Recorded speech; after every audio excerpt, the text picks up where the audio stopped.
جی السلام علیکم، کیا حال چال ہے؟ آپ سب کے ٹھیک ہیں؟ امید ہے کہ خیریت سے ہوں گے۔ بڑی عید آ رہی ہے اور بڑی عید کے حوالے سے دو اہم ہماری رسمیں ہوتی ہیں،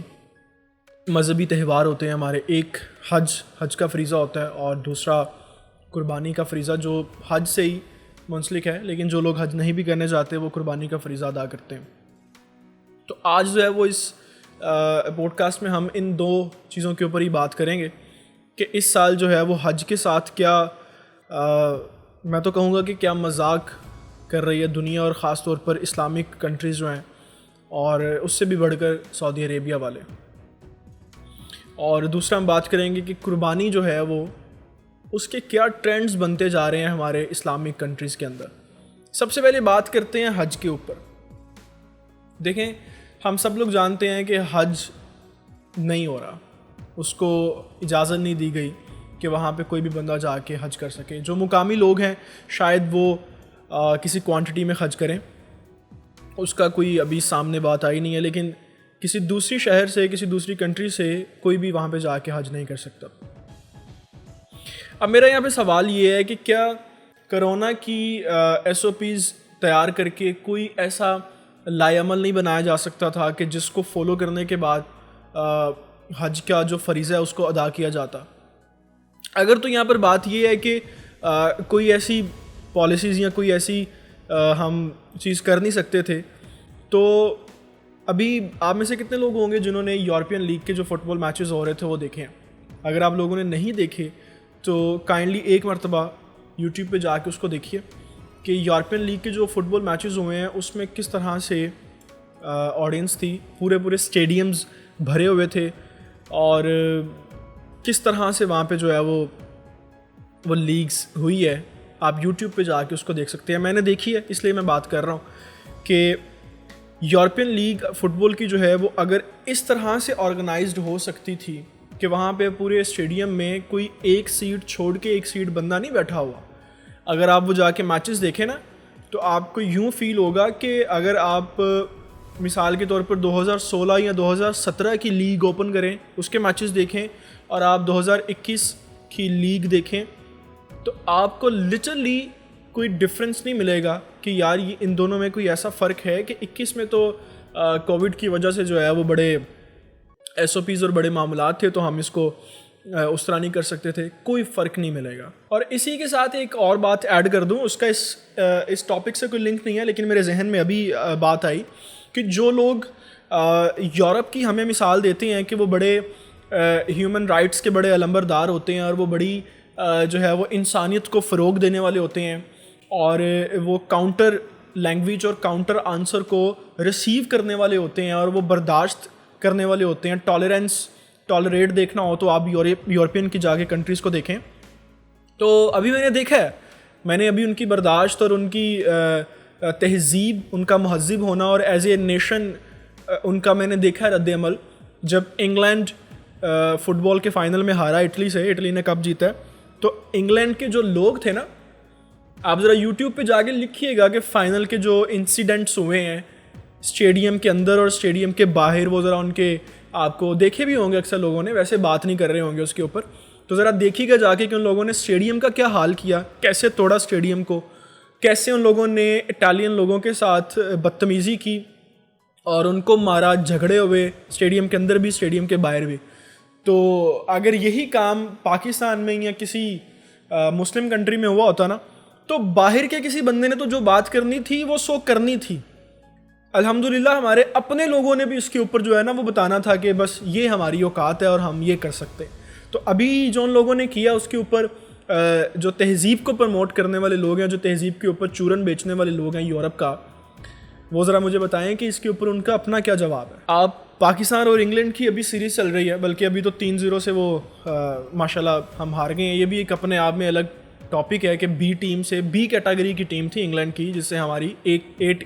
کیٹیگری کی ٹیم جو ہے وہ 3-0 سے وائٹ واش ہوگی۔ خیر یہ ہمارا ٹاپک نہیں ہے، لیکن پاکستان انگلینڈ کی سیریز کی اگر آپ میچز دیکھیں تو اس میں بھی کم و بیش وہاں پہ آڈینس تھی۔ آپ کو پتہ ہوگا کہ جب کرونا نیا شروع ہوا تھا 2019 میں 2020 میں تو سننے میں ہی آتا تھا, خبریں ہی آتی تھیں کہ کرونا کی وجہ سے چائنا کے بعد جو سب سے زیادہ حالات خراب ہوئے ہیں اور جو سب سے زیادہ اموات ہوئی ہیں یا سب سے زیادہ کرونا نے جہاں پہ افیکٹ کیا ہے وہ یورپین کنٹریز ہیں. مطلب یورپین کنٹریز کی جو ریشو تھی وہ سب سے زیادہ ہے اور سب سے زیادہ تھی سٹارٹنگ کے ڈیز میں.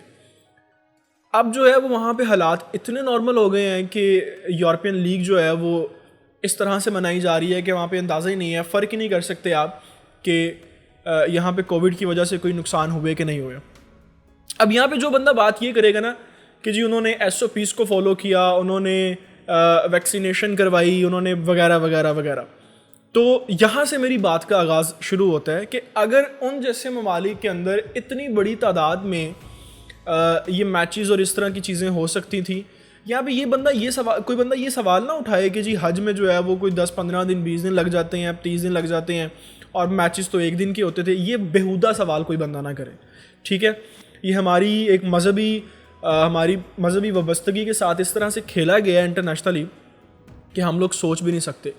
تو بات یہ ہے کہ اگر وہ ویکسینیشن کے تھرو اور وہ SOPs کے تھرو اپنی ساری ان ایکٹیویٹیز کو سر انجام دے سکتے تھے تو کیا سعودی عربیہ اور OIC اور اسلامک کنٹریز اور جتنے یہ دوسرے لوگ ہیں, کیا ان کے اندر کسی حکمران کے اندر یا کسی آرگنائزیشن کے اندر اتنی پاور نہیں تھی, اتنی جرت نہیں تھی یا اتنا دماغ نہیں تھا کہ وہ WHO کے سامنے یہ رکھ سکتا بات کہ ہم لوگ جو ہیں وہ اس کیٹیگری کے ساتھ اس SOPs کے ساتھ اور اس طرح سے ہم حج جو ہے اس کو کروا سکتے ہیں. مثال کے طور پر پاکستان کے علاوہ جتنے اور مسلم کنٹریز بڑے آبادیوں والے ہیں, وہاں سے لاکھوں کی تعداد میں لوگ حج کرنے جاتے ہیں ہر سال. تو سعودی عربیہ جو ہے یا اس کی حج کو جو کنٹرول کرنے والی آرگنائزیشنز ہیں, کیا وہ اس طرح کی SOPs نہیں بنا سکتی تھیں کہ ہر کنٹری سے جہاں پہ لاکھوں کی تعداد میں لوگ حج کرنے جاتے تھے وہاں سے 25-30 ہزار 35 ہزار 40 ہزار کے لوگوں کی ایک جو ہے وہ ریسٹرکشنز لگا دیتے اور کہتے کہ بس یہ 30 ہزار لوگ ہی یہاں پہ حج کرنے آ سکتے ہیں اور ان 30 ہزار لوگوں کو ہم اپنے ملک میں انٹری تب دیں گے جب انہوں نے ویکسینیشن کروائی ہوگی پراپر, جو سعودی عربیہ اپروو کر رہا ہے. ویکسینیشن کروائی ہوگی, انہوں نے SOPs پہ عمل کیا ہوا ہوگا, یہ کوئی 10-15 دن پہلے سے جو ہے وہ انہوں نے کرونا کے ٹیسٹ کروائے ہوں گے, جو بھی اس کے اصطلاحات ہیں. تو کیا اس طرح پاسبل نہیں تھا؟ آپ سوچیں کہ اگر ہر کنٹری سے 20,000 30,000 لوگ جاتے, جہاں پہ ایک کنٹری سے 5 لاکھ 7 لاکھ 10 لاکھ لوگ جا رہے ہیں, وہاں سے اگر 20,000 لوگ جاتے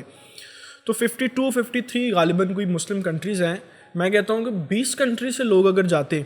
صرف اور 20-30 ہزار جاتے تو وہاں پہ کوئی 5-7 لاکھ کا مجمع اکٹھا ہو سکتا تھا اور حج کو ادا کیا جا سکتا تھا ایک بڑے اچھے طریقے سے, مناسب طریقے کے ساتھ. لیکن کون نہیں چاہتا کہ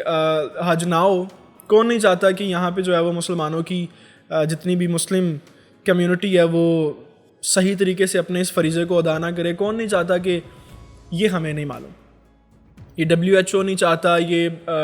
دنیا کی جو ڈاکٹرز آرگنائزیشنز اور ایسوسیشنز ہیں وہ نہیں چاہتی, یہ یونائٹڈ نیشن نہیں چاہتا, یہ جنرل اسمبلی نہیں چاہتی, یا یہ بگ 3 کنٹریز جو ہیں وہ نہیں چاہتی, آئی ڈونٹ نو. لیکن اگر مجھ جیسا بندہ جس کے پاس کوئی ریسورسز نہیں ہے, جس کے پاس کوئی انٹیلیجنس کی کوئی خبریں نہیں ہیں, کوئی آرٹیفیشل انٹیلیجنس دماغ نہیں ہے, اگر اس بندے کے دماغ میں یہ بات آ سکتی ہے کہ ہم کچھ SOPs کے ساتھ, ہم کچھ رولز اینڈ ریگولیشنز کے ساتھ کم تعداد کے ساتھ بھی حج کا فریضہ ادا کروا سکتے تھے, تو یہ جو بڑے بڑے برج بیٹھے ہوئے ہیں, جو منسٹرز لیول کے لوگ ہیں اور جو رولز ریگولیشنز بنانے والے پالیسیز میکرز لوگ بیٹھے ہوئے ہیں, ان لوگوں کے دماغ میں یہ بات کیوں نہیں آ سکی کہ کوئی بندہ اس کے اوپر سوال اٹھا سکتا؟ کیسی بے شرمی کی بات ہے کہ جب آپ ٹی وی لگا کے دیکھیں, حج کے چینل کو لگا کے دیکھیں, آپ خانہ کعبہ اور مکہ مکرمہ اور مدینہ منورہ میں جب لوگوں کے 10-15 لوگوں کی تعداد دیکھیں نا, تو بھائی میرے اندر تو ایک رتی برابر ایمان ہے, ابھی ایک رتی برابر ابھی ہے. تو میں جب مکہ مکرمہ کی سرزمین کو اس طرح سے 8-10 لوگوں کے ساتھ دیکھ, اور وہ بھی سننے میں یہ آ رہا ہے کہ وہ بھی وہی لوگ ہیں جو وہاں پہ کام کرتے ہیں اور جن کی وہاں پہ ڈیوٹیز ہیں، یا بڑے قریبی کوئی مقامی لوگ ہیں تو وہ نماز پڑھنے یا طواف کرنے، خالی پڑا ہوا ہے خانہ کعبہ.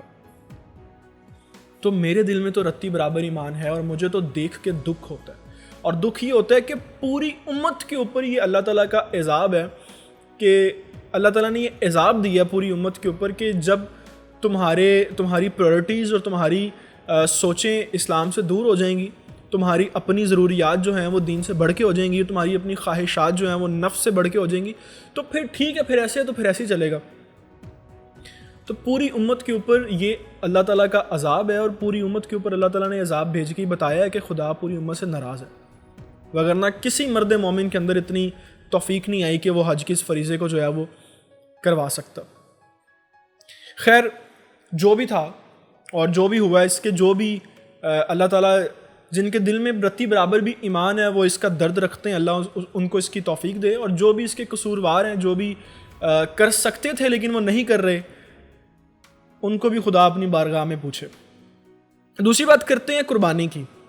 جو اتفاق سے ہو رہی ہے، کہیں اس کے اوپر بیان نہیں لگ گیا. دیکھیں قربانی کا جو ایک فریضہ ہوتا ہے اس کو ہم لوگوں نے اتنا بگاڑ دیا ہے، اتنا خراب کر دیا ہے کہ سب سے پہلی بات تو یہ ہے کہ دکھاوا اتنا انکلیوڈ ہو گیا قربانی کے اندر، اتنا دکھاوا انکلیوڈ ہو گیا ہے کہ ہم لوگ مہنگا جانور صرف اس لیے لیتے ہیں کہ ہم دوسروں کو بتا سکیں کہ ہم نے یہ مہنگا جانور اتنے کا لیا ہے. ہم صرف اس لیے جو ہے وہ 2-2 3-3 4-4 جانوروں کی قربانی کرتے ہیں کہ ہم لوگوں کو تقوی نام کی کوئی بات نہیں ہے، تقوی نام کا کوئی اس میں شمولیت نہیں ہے کہ اس فریضے کو ہم تقوی، اور جس بیس کے اوپر اور جس کنسیپٹ کو سمجھانے کے لیے اللہ تعالیٰ نے دین کے اندر اس قربانی کو رکھا، اس چیز کے اوپر کوئی بھی آج نہ عمل پیرا اور نہ کوئی اس کے اوپر بات کرتا ہے. شاید لوگوں کو اندازہ بھی نہ ہو کہ قربانی کے اس فریضے کو ہمارے دین کے اندر کیوں رکھا گیا، حالانکہ یہ رسم جو تھی وہ یا جو سنت جو تھی وہ حضرت ابراہیم علیہ السلام کی تھی، لیکن اس کے اوپر ہم لوگ بات نہیں کرتے. کبھی سوچئے گا کہ جب ہم لوگ شو آف کر کے، دکھاوا کر کے قربانی کر رہے ہوتے ہیں، تو جو لوگ قربانی نہیں کرتے،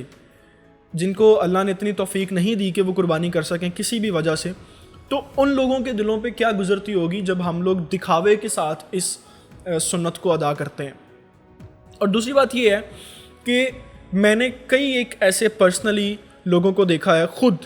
بذات خود، کسی سے سنا نہیں ہے، خود بذات میں جانتا ہوں ایسے کئی لوگوں کو جو کوئی چیز بیچ کر قربانی کرتے ہیں، جو اپنے گھر کی یعنی کوئی چیز بیچ کے قربانی کرتے ہیں، جو ادھار لے کے قربانی کرتے ہیں، جو کسی سے جو ہے وہ اچھا آج کل میں نے یہ بھی سنا ہے قسطوں کے اوپر بھی بکرے جو ہیں وہ چل رہے ہیں. کل ہم ایک دوست کے پاس بیٹھے ہوئے تھے تو اس نے بتایا کہ بھائی قسطوں کے اوپر بھی جو ہے وہ بکروں کی کوئی اسکیم لانچ ہو رہی ہے.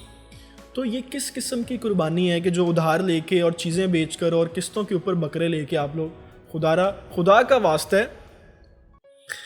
کسی ایک ایلیمنٹ میں تو سنجیدہ ہو جائیں، کسی ایک ایلیمنٹ کے اندر تو اپنی پرسنالٹی کے اندر جو ہے وہ سنجیدگی لے آئیں.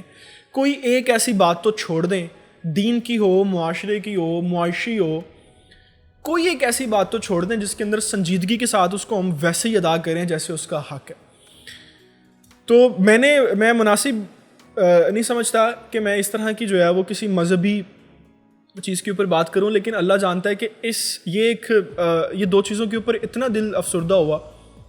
کہ رہا نہیں گیا اور سوچا کہ اس کے اوپر بات کی جائے کہ حج کے ساتھ کیا ان لوگوں نے کھیل کھیلا ہے، اور